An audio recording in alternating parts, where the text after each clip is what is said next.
আসসালামু আলাইকুম ওরহমতুল্লাহি ওবরাকাত।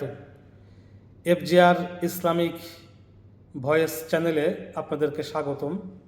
আমরা প্রতি বুধবারে প্রশ্নোত্তর পর্ব করে থাকি। ইতিপূর্বে 4 পাঠ বা 4টি অধ্যায়ে প্রশ্নোত্তর পর্ব হয়েছে। আজকে 5ম পাঠ বা অধ্যায় প্রশ্নোত্তর পর্ব হবে ইনশাল্লাহ। অনেকে অনেক প্রশ্ন করেছেন। আমরা কিছু প্রশ্ন নিয়েছি আর কিছু প্রশ্ন রেখে দিয়েছি। ইনশাল্লাহ আগামী সপ্তাহে আমরা সেগুলোর আলোচনা করব। যখন যে প্রশ্নগুলো আসে আমরা সেগুলো সংক্ষিপ্তভাবে কিন্তু নির্যাসটুকু যাতে পায় মানুষ, উত্তর যাতে সঠিক উত্তর পেয়ে যায় সেইভাবে আমরা আলোচনা করে থাকি। আমি হাফেজ মাওলানা মুফতি হাসান আহমদ প্রশ্ন উত্তর প্রদান করছি। এক ভাই প্রশ্ন করেছেন, আমাদের গ্রাম অঞ্চলে সাপা বাতাস বা জিন ভূতের বাতাস লেগেছে বলে, এটা সত্য কিনা? খুব সুন্দর একটা প্রশ্ন করেছেন ভাই। জি, সাপা বাতাস ছাড়া বাকি জিন ভূতের বাতাস বা তাদের খারাপ নজর বা খারাপ আসর লাগা সত্য।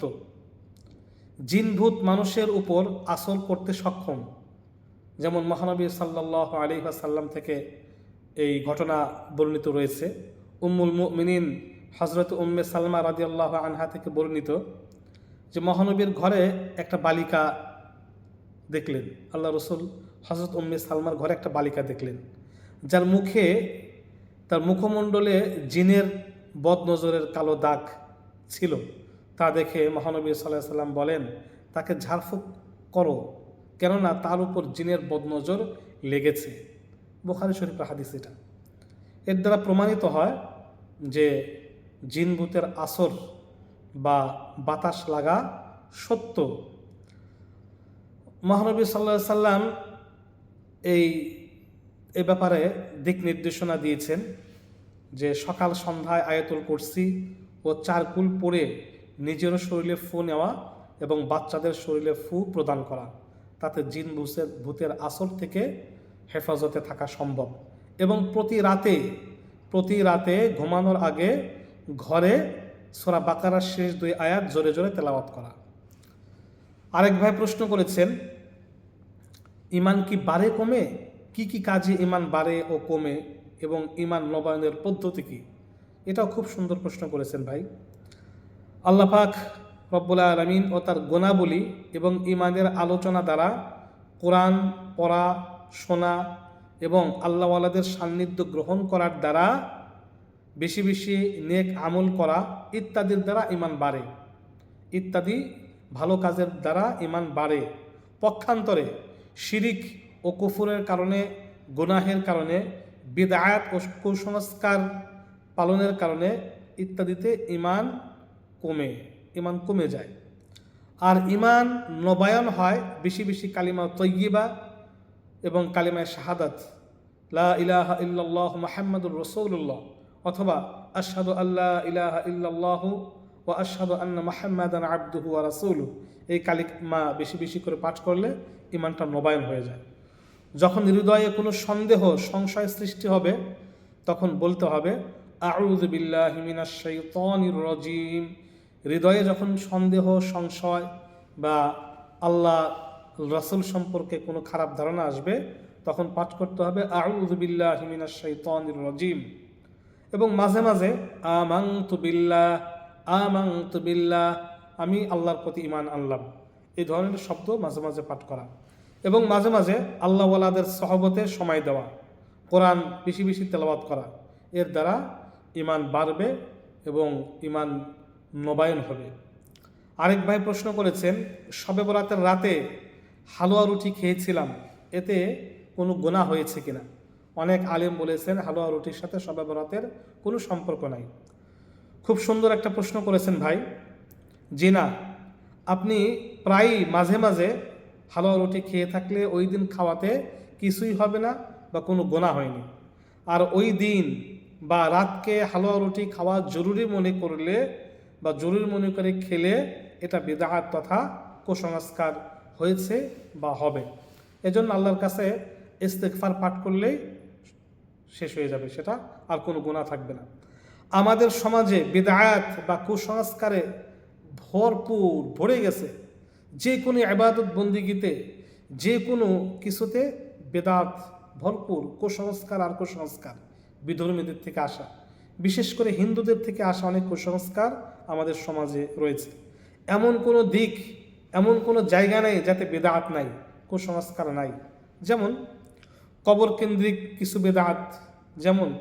কিছু বেদাত, কবরকে মাজার বানানো বা ঘরের মতো বানানো, মাজারে মেলা বসানো, ওরস করা, কবরের উপরে চাদর দিয়ে ঢেকে রাখা, ফুল দেওয়া, আগরবাতি বা লাইটিং করা, কবরের উপরে গম্বুজ বানানো, কবরে টাকা দেওয়া, কবরে বা মাজারে মান্নত করা ও নজরানা ইত্যাদি দেওয়া সব বেদাতের অন্তর্ভুক্ত। এগুলো সব গুনাহের কাজ।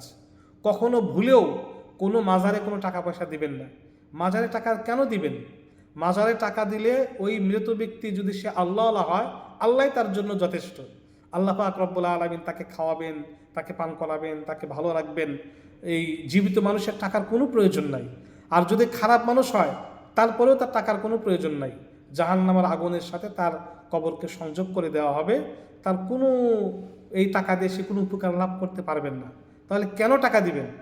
আপনারা যে টাকাগুলো দেন, সেই টাকাগুলো দ্বারা ওই মাজারের, ওই কবরের যারা এই বাসিন্দার, ওই আশেপাশে যারা চেলা চামুন্ডারা থাকে, যারা খাদেম খুদ্দাম থাকে, নামাজ নাই, কালাম নাই, এই গাঁজা বা এই নেশা করে, বড় বড় চুল রাখে, তারা এগুলো ভাগ বাটোয়ারা করে নিয়ে থাকে। সুতরাং কবরে কোনো অবস্থাতেই কোনো টাকা পয়সা দিবেন না, কবরে কোনো মোমবাতি দিবেন না। কেন দিবেন? তার তো মোমবাতির প্রয়োজন নাই, মোমবাতির আলোর প্রয়োজন নাই। সুতরাং কবরে এগুলো দেওয়া, কোনো মাজারে এগুলো দেওয়া সম্পূর্ণ গুনাহ, নাজায়েজ এবং বিদআত। জন্ম মৃত্যু কেন্দ্রিক অনেক বিদআত রয়েছে। যেমন জন্ম দিবস বা মৃত্যু দিবস পালন করা, মৃতের কুলকানি করা বা চল্লিশা করা, জানাজার পরে আজান দেওয়া, মৃত ব্যক্তির জন্য কোরআন খতম করে টাকা পয়সা লেনদেন করা বা আদান প্রদান করা ইত্যাদি। মিলাদ কেন্দ্রিক বিদআত, আমাদের দেশে অনেক মিলাদ রয়েছে, অনেকে মিলাদ পড়ে থাকেন। মিলাদে কিয়াম করা, যদি কিয়াম করার সময় রাসূল আগমন করেন, এই বিশ্বাস কারো থাকে বা এই বিশ্বাস কারো জন্ম নেয়, তাহলে তার ইমানই চলে যাবে। রাসূল এখানে হাজির নাজির নন।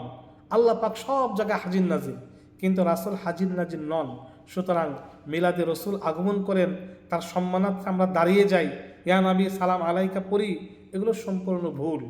যাই হোক, মিলাদে কিয়াম করা এটা বেদাতের অন্তর্ভুক্ত।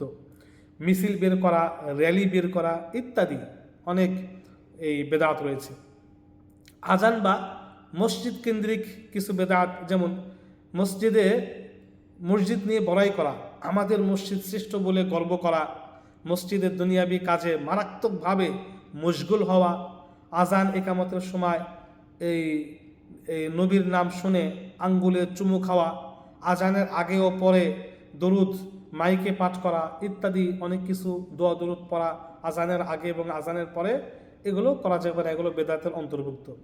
এবাদতের দিন ও রাতে কিছু বেদাত, যেমন শবে বরাতে হালুয়া রুটি বা পটকাবাজি, আতশবাজি, আলোকসজ্জা করা, আশুরার খিচুড়ি শরবত বানিয়ে বিতরণ করা, তাজিয়াতে যাওয়া বা হাঁটা, শবে বরাতে ও শবে কদরে রাত জাগরণের জন্য মসজিদে লোক সমাগমের প্রতিযোগিতা করা ইত্যাদি, এগুলো বেদাতের অন্তর্ভুক্ত।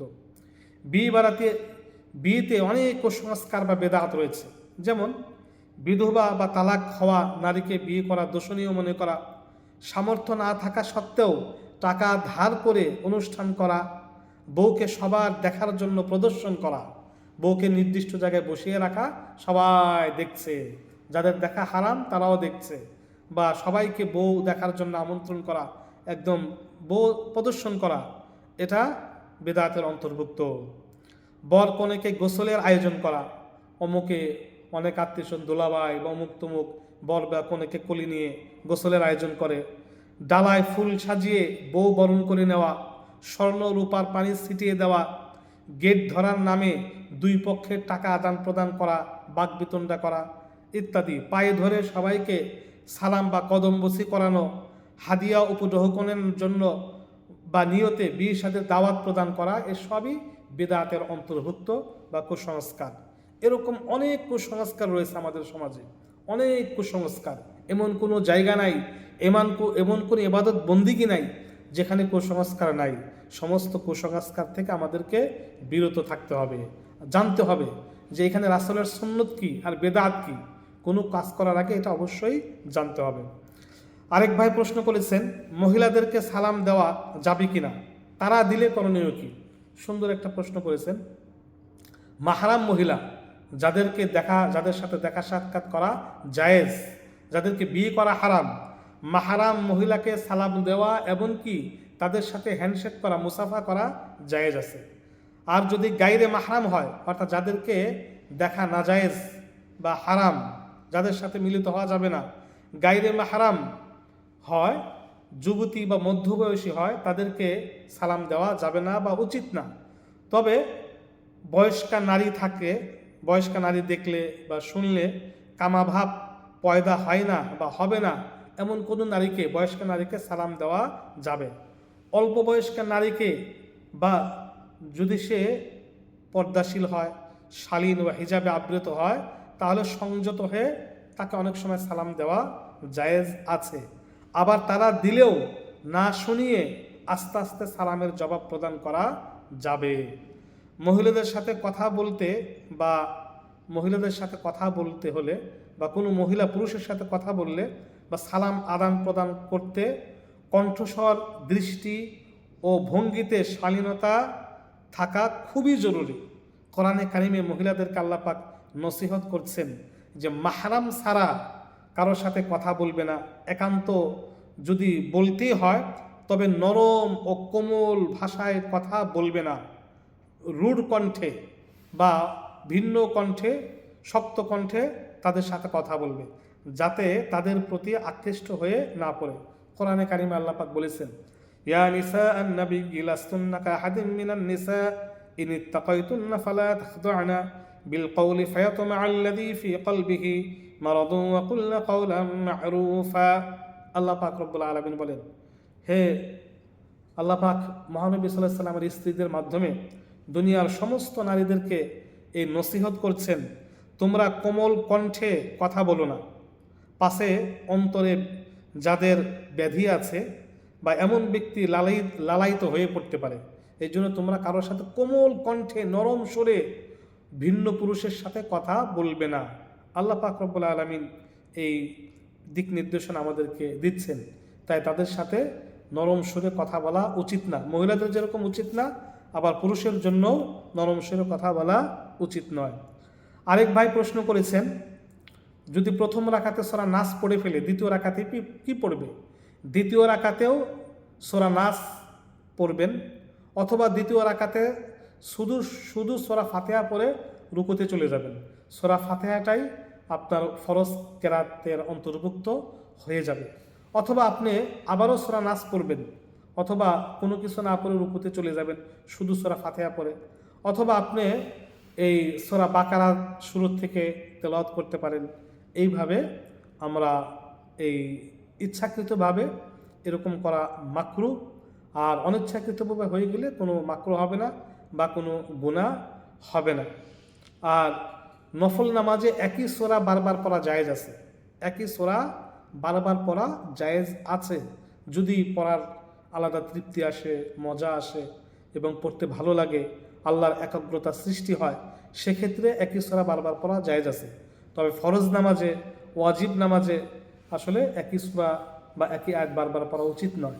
মহানবী সাল্লাল্লাহু আলাইহি ওয়াসাল্লাম রাতের নামাজে অর্থাৎ নফল নামাজে একই আয়াত বারবার তেলাওয়াত করতেছিলেন, একই আয়াত।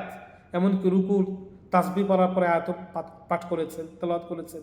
আবার দ্বিতীয় রাকাতে একই আয়াত তেলাওয়াত করেছেন উম্মতের জন্য, যেমনটি হাদিসে রয়েছে, ইন তুআযিবহুম ফাইন্নাহুম ইবাদুক ওয়া ইন তাগফির লাহুম ফাইন্নাকা আনতাল আজিজুল হাকীম। একই আয়াত আল্লাহ রাসূল বারবার তেলাওয়াত করেছেন উম্মতের গুনাহ মাফের জন্য। তাই নফল নামাজে একই আয়াত বারবার পড়া যাবে, একই সূরা পড়া যাবে, তবে না পড়াই ভালো। ফরজ নামাজে, ওয়াজিব নামাজে এই একই আয়াত বা একই সূরা বারবার পড়া উচিত নয়। যাক, ভাই প্রশ্ন করেছেন যে দ্বিতীয় রাকাতে সূরা নাস পড়ে ফেললে কি পড়তে হবে?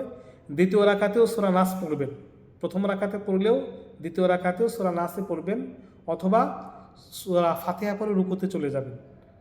সূরা ফাতিহাটাই আপনার ফরজ কেরাতের অন্তর্ভুক্ত হয়ে যাবে, অথবা আপনি সূরা বাকারা শুরু থেকে পাঠ করতে পারেন, তাতেও কোনো সমস্যা নেই। আরও অনেক প্রশ্ন রয়েছে, ইনশাল্লাহ আগামী সপ্তাহে আমরা প্রশ্নগত উত্তর প্রদান করব। নতুন প্রশ্ন এবং পুরাতন প্রশ্ন নিয়ে আবারও আপনাদের সামনে ইনশাল্লাহ আমরা আসবো আগামী বুধবার। আল্লাহ পাক রব্বুল আলামিন আমাদেরকে সহিহ মাসআলা সহিভাবে জেনে তার উপর আমল করার তৌফিক দান করুন, আমিন।